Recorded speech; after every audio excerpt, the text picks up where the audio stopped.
श्री चंद्रशेखर विद्यालयातील विद्यार्थिनी आज विकसित भारत बिल्ड 2025 या समृद्ध भारत मोबाईल ॲडिक्शन यावर आमचे मत मांडत आहोत। आज आपल्या भारतातील मानव जातीला लागलेली महाभयंकर कीड म्हणजे मोबाईल। या मोबाईलला एक प्रकारचं व्यसन सुद्धा म्हणता येईल।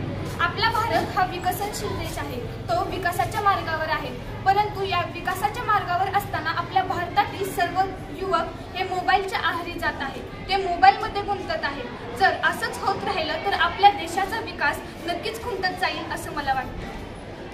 असे नाही, मोबाईलचे फक्त वाईट परिणामही नाही। ज्याप्रमाणे नाण्याचे दोन बाजू असतात त्याचप्रमाणे मोबाईल काही चांगले परिणाम आणि वाईट परिणाम हे दोन बाजू असतात। याचे उत्तम उदाहरण म्हणजे मोबाईलद्वारे आपण पुस्तकाव्यतिरिक्त विविध प्रकारचे ज्ञान एका क्लिकद्वारे मिळवू शकतो, पण आपण जे मिळवलेले ज्ञान आहे ते आपण वाईट मार्गावर त्याचे अवलंबन करून एका क्लिकवर घालवू शकतो।